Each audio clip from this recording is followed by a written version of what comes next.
There comes a time in every person's life when comfort begins to rot the spirit. This is not something that happens suddenly. It's gradual, like the slow cooling of a once burning flame. The human being, by default, seeks comfort.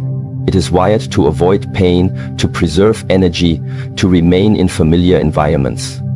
And yet, this very tendency is what becomes the greatest enemy of growth.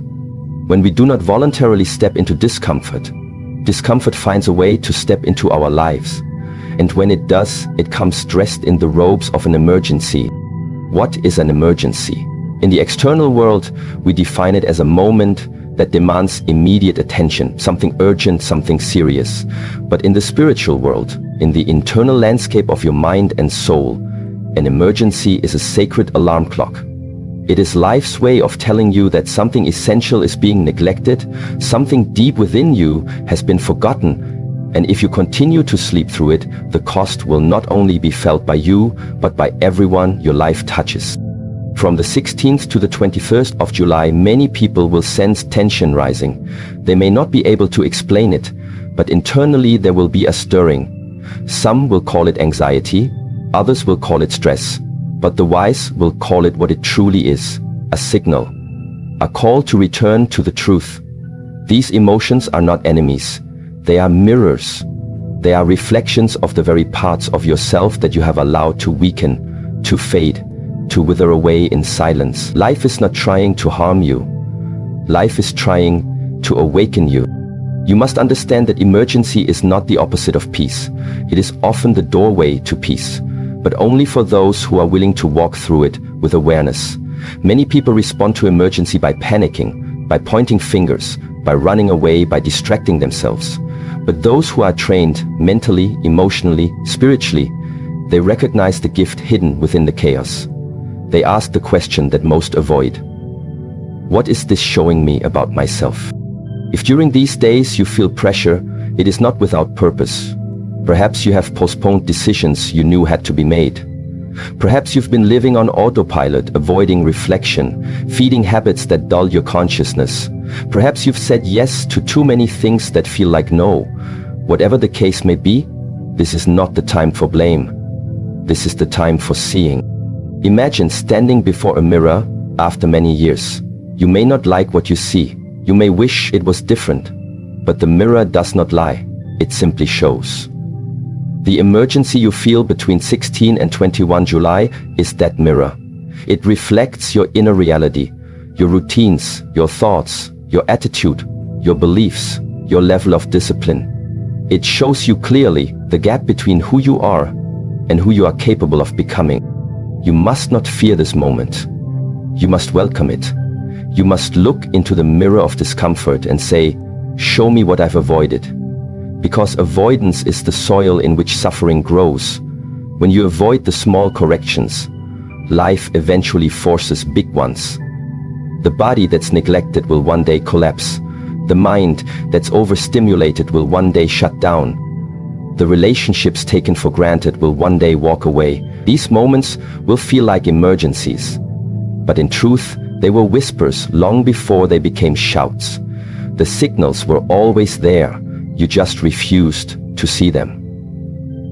With that, complacency is like rust. It forms slowly, almost invisibly. But over time, it weakens the strongest structures.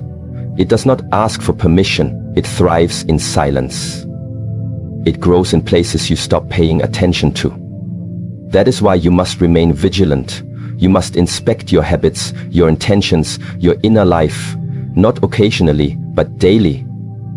When was the last time you truly evaluated your mindset, your discipline, your level of gratitude? If you have not done so recently, do not be surprised if life does it for you. This is the beauty hidden in life's emergencies. They strip away illusions. They remove the masks. They push you into confrontation with your own self. And this confrontation is not a punishment. It is an invitation to return to the path, to realign, to recommit, to rise. We often pray for strength, but we forget that strength only comes through resistance. The emergency you face is your resistance. It is the spiritual weightlifting of the soul, and just like physical muscles, your spiritual muscles will only grow if you embrace the challenge. You will feel tired, you will feel tempted to quit, but you must remember why this moment has come, not to break you, but to build you. When you look around and see others panicking, remember that you have a choice. You can be the calm in the storm. But that calmness does not come from pretending everything is fine. It comes from facing everything head on, with presence, with poise, with power. That is the energy that transforms emergencies into enlightenment. Ask yourself, what is life trying to show me right now? Where have I become too comfortable? Where have I stopped growing? Where have I allowed fear to decide for me? These questions are your compass. They will not give you answers immediately, but they will put you on the path. And once you are on the path, every step forward will bring clarity. There are people who will ignore this time. They will distract themselves with noise. They will numb themselves with entertainment. They will call these days stressful, unlucky, cursed. But they will miss the message. They will miss the opportunity. And when the next emergency comes, and it always does, they will once again fall. You must not be one of them. You must train your awareness. This does not mean becoming rigid. It means becoming awake, flexible, alert. Like the monk who walks through the battlefield without fear, not because he denies danger, but because he has trained his mind to be still in the fire. Your emergency is not your enemy. It is your mirror. And it is calling you to look deeper, beyond your routine, beyond your outer success, beyond your excuses. It is asking, who are you, truly? Are you ready to become that person, or are you still hiding behind who you were? The choice is yours, but the window is not always open. Life offers correction, but only to those who respond. Between the 16th and 21st of July, do not waste the chance. Do not run. Sit with yourself. Reflect. Write. Walk in nature. Watch your breath. Watch your thoughts. Watch your reactions. They are the messengers. If you do this sincerely, something powerful will happen. A shift, a release, a breakthrough. You will begin to see how much of your suffering was self-created. How much of your anxiety was tied to things you never needed to control. How much of your pain was simply resistance to change. And in that realization, you will find peace. Not because the emergency is over, but because you have stopped fearing it. Do not seek comfort, seek clarity. Do not chase motivation, build discipline. Do not wish the storm away. Learn to move through it with grace. This is the path of mastery, the path of the awakened one. There is nothing wrong with you. You are not broken. You are simply being reminded. Life is reminding you of your strength, of your wisdom, of your responsibility, of your potential. And it will keep reminding you until you listen. So listen. Before the whisper becomes a shout, before the tension becomes a breakdown, before the discomfort becomes destruction. Let this emergency be the last one that needs to shake you. Let it be the one that wakes you for good. Let it be the beginning of your new path, not a path of fear, but a path of fierce presence. You were not born to be passive. You were not born to be distracted. You were born to awaken, to lead yourself, to master your mind, to live with intention every single day. And when you do, you will no longer fear the mirror. You will look into it and see not a problem, but a possibility. Not a mistake, but a message. Not an emergency, but an emergence of who you truly are. That is the power of seeing clearly. That is the gift of facing what most people avoid. And that is the meaning behind these sacred days. Change is not a question. It is not a matter of if. It is only a matter of when. Everything in this universe follows the law of impermanence. What rises must fall. What grows must transform. What lives must adapt. Change is the thread that binds together all moments in life. And yet, the majority of people are surprised when it comes. They resist it. They fear it. But the wise do not resist change. They prepare for it. They welcome it. And more importantly, they lead it. From the 16th to the 21st of July, change is not only inevitable, it is accelerated. There are times in life when transformation is slow and invisible. Then there are windows when the pace quickens, when your awareness sharpens, when you're no longer allowed to ignore what is shifting inside you and around you. These 5 days are such a window.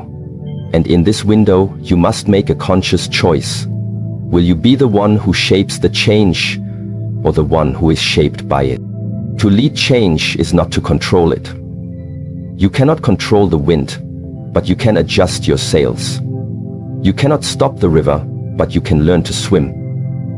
Leading change means stepping into it consciously, with courage and intention, rather than being swept away by confusion or fear. This is what separates the awakened from the asleep, the disciplined from the distracted, the powerful from the passive. Look at your life. Look at where you are. In what areas have you become stagnant? In what patterns do you continue to repeat cycles that no longer serve you? Are you merely going through the motions, waking up, working, surviving, but not truly evolving? Change is knocking at your door, but if you're not listening, you will miss it. Worse, it will come in a form that shakes you violently because you refuse to hear the whisper before the storm. This is not meant to frighten you, it is meant to awaken you. Leading change begins with recognition. You cannot change what you do not first acknowledge. You cannot lead what you are unwilling to confront. And you cannot become who you are meant to be while still clinging to who you used to be. Most people are followers of change. They wait for the world to shift and then they react. The economy changes and then they panic. Their relationships change and then they grieve. Their body changes and then they regret not taking care of it sooner. Their opportunities disappear and then they blame. But the truth is, life gives signs. Life always gives signs. Those who live in mindfulness recognize these signs early. They adjust before the storm. They realign before the collapse. They are not caught off guard because their inner awareness is awake. When you train the mind to remain still, you begin to sense the subtle shifts. You feel when something is no longer right. You see when it's time to let go of an old story. You know when to rest and when to rise. And this knowing is what gives you the power to lead. Not others, but yourself. Leading others is temporary. Leading yourself is eternal. So the question is not, will change come? The question is, will you be ready when it does? Ask yourself right now, what in your life needs to change? Is it your health, your mindset, the way you speak to yourself, the way you spend your time, the company you keep, the standards you allow? Don't answer casually. Sit until it burns. Sit until the excuses fade and only truth remains. Because if you do not choose your change will choose you. And when change chooses you without your readiness, it feels like chaos. Okay, this is what it should do. If you don't choose your change will choose you. And when change chooses you without your readiness, it feels like chaos. But when you choose it, it becomes transformation. Leading change also requires responsibility. Not blaming others, not waiting for better conditions, not hoping someone will rescue you, but realizing that the only one who must rise is you. It is easy to blame your parents, your past, your pain. It is harder to take ownership. But ownership is the path of power. The moment you say, "This is on me," is the moment you reclaim your ability to lead. Leadership is not about titles or positions. It is about energy. It is about how you show up when things get difficult. It is about whether you run or rise, whether you complain or commit, whether you give in or go forward. Between the 16th and 21st of July, the world may not notice your change, but you will, your soul will, and that internal shift is far more important than external applause. The greatest leaders are often invisible. They do not need validation. They do not need to announce their intentions. They simply act quietly, consistently, powerfully. Ask yourself again, in this coming change, will I lead or follow? If you find yourself afraid, remember this. Fear is not a sign to stop. It is a sign that you are approaching something meaningful. Fear often stands between the person you are and the person you're meant to be. Do not run from it. Look at it, study it, learn from it, walk through it, because on the other side of that fear is your next level. And understand that leading change does not mean perfection. It does not mean you will never fall. It means you are willing to get up every single time. It means you do not wait for motivation, you create it. You do not hope for clarity, you build it through action. You do not need to feel ready, you begin, and readiness follows. There is no secret to leading change other than this. Decide. Decide that your growth matters more than your comfort. Decide that your soul matters more than your ego. Decide that your purpose is bigger than your past, and then act in alignment with that decision. Every day, even when it's hard. If you do this, these 5 days, 16 to 21 July, will not just be another week. They will be a turning point, a sacred portal, a rebirth. There is a warrior inside you that has been silent, not a warrior of violence, but of virtue, of clarity, of discipline, of stillness.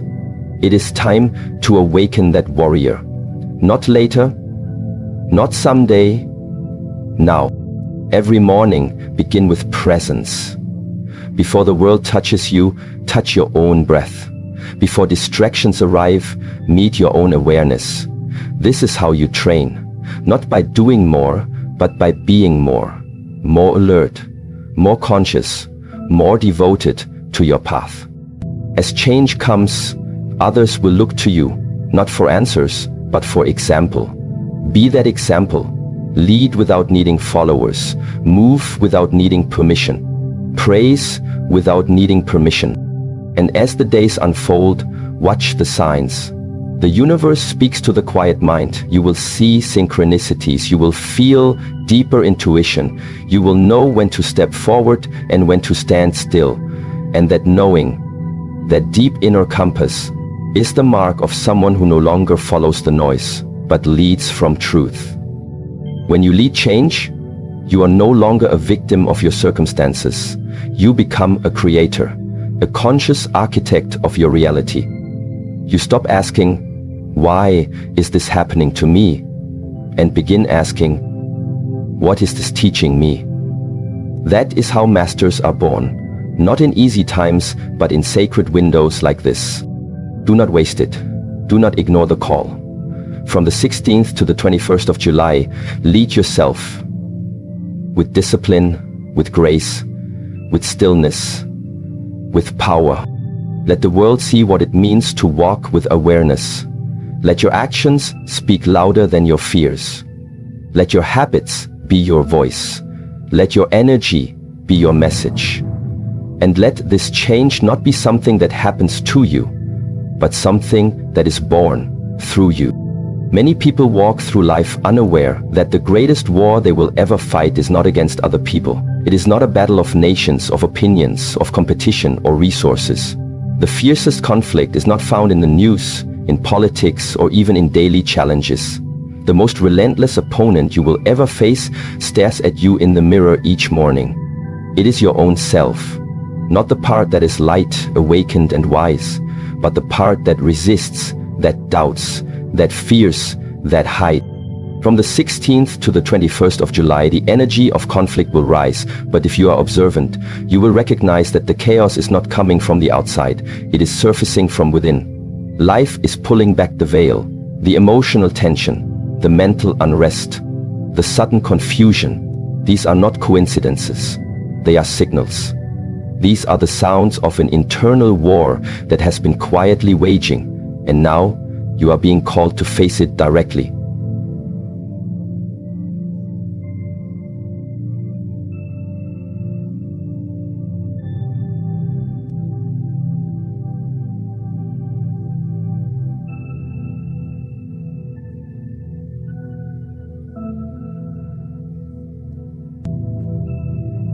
The events of the next year and a half may well diffuse, and the ice is liquid because it is clean. There is more than one way out. Now you are being called to face it directly. This inner battle is ancient. It exists in every human being. It is the tension between your higher self and your lower patterns. It is the space between who you are and who you could be. One voice within you says, you must rise, you are meant for more. Another says, why try? You always fail. One voice urges you to wake up early, move the body, sharpen the mind, and speak truth. Another voice whispers, it's okay to delay, just one more hour, just one more excuse. These voices are not imaginary, they are forces, and every day one grows stronger depending on which you feed. You must understand, no one else can fight this battle for you. Not a teacher, not a friend, not even God. Because free will is the sword you were given, and your discipline is the shield. The battlefield is not physical, it is mental, emotional, and spiritual. When you feel resistance to doing what you know is right, that's the enemy. When your heart wants to speak up, but fear shuts it down, that's the enemy. When your mind creates distractions to avoid responsibility, that's the enemy. And like all battles, this one will test you. You will be tested with fatigue, with loneliness, with temptation. You will want to go back to comfort, to old habits, to familiar weaknesses. And the moment you retreat, the enemy grows. But when you stand your ground, when you move forward in spite of the fear, something begins to shift. You begin to change the battlefield. The war outside you begins to lose its power, because the war within you is being won. But how do you fight this internal battle? Not with anger, not with force. You fight it with awareness, with presence, with clarity. You must learn to observe yourself in real time. When a negative thought arises, don't become it. Witness it. When an old urge returns, don't indulge it, investigate it. Ask, what is this teaching me? Why does this come now? What part of me still believes this is who I am? Because the truth is, most of your inner conflict comes from old stories. Stories you didn't write. Stories planted in you by culture, by childhood, by trauma. And these stories run deep. You're not good enough. You don't deserve peace. You'll always be broken. These voices are not your truth. They are echoes. And until you become conscious of them, they will keep you trapped in battles that were never yours to begin with. This is why silence is necessary. Silence reveals what noise hides. Between 16 and 21 July, create moments of stillness. Turn off the phone, step away from the crowd, sit with your breath, feel what arises. Let the hidden battles come into the light, not to shame them, but to heal them. The parts of you that sabotage, procrastinate, self-destruct, they are not evil. They are wounded. They are afraid. They are versions of you that still carry pain. And to defeat them, you do not destroy them, you elevate them. You say, I see you, but I do not serve you anymore. I am not here to relive the past. I am here to become my highest self. There is no shortcut in this work. Inner mastery requires patience. There will be days when it feels like you are losing, when your mind is chaotic, your discipline weak, your emotions heavy. But even on those days, you are training. You are building something powerful. You are becoming a person who no longer needs outer circumstances to feel inner peace. That is rare. That is powerful.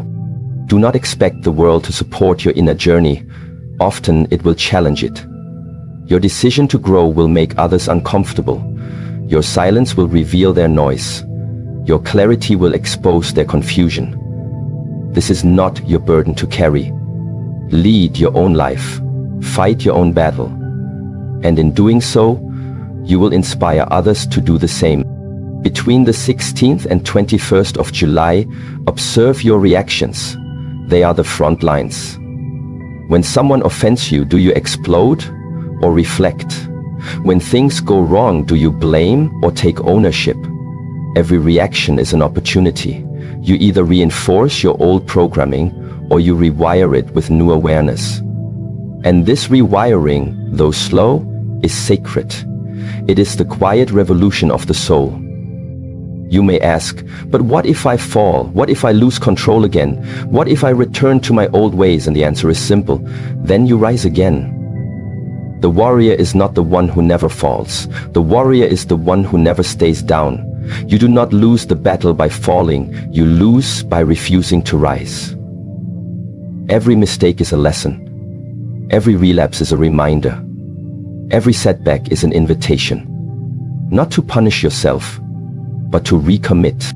You must stop expecting perfection. The goal is not to become flawless. The goal is to become aware, to live with intention, to meet each day as a new beginning. That is what it means to win the inner war. Not to silence all struggle, but to transform your relationship with it. There will be moments during these 5 days when your inner enemy will speak louder than usual. It will tell you to give up, to stay small, to settle. You must recognize that voice for what it is, a test. Do not engage it, do not argue. Simply return to your breath, to the present, to the truth. What is the truth? The truth is that you are not weak. You are untrained. You are not broken, you are burdened. You are not stuck, you are scared. And all of these can be changed with awareness, discipline, and compassion. The truth is, you are the only one who can walk your path. And while others can inspire you, support you, guide you, the steps are still yours to take. So take them. Even if your legs tremble, even if the path is dark, even if no one walks beside you, walk anyway. Because each step is a victory. Each step is a new sword forged in fire. Each step is a statement to the universe. I will not be defeated by myself. The world does not need more angry voices, more outer noise, more reaction. The world needs humans who are in control of themselves.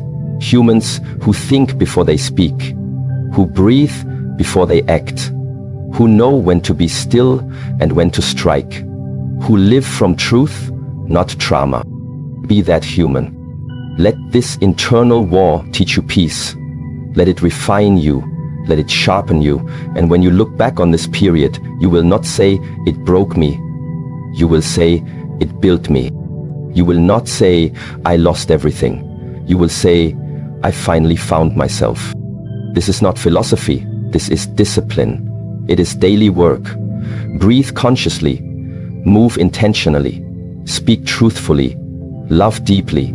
And above all, stay aware. Because when you stay aware, the enemy within loses power. And in that awareness, the battle becomes your greatest teacher. Remember this. You were not born to fight others. You were born to master yourself. And once you do, peace is no longer something you chase. It is who you become.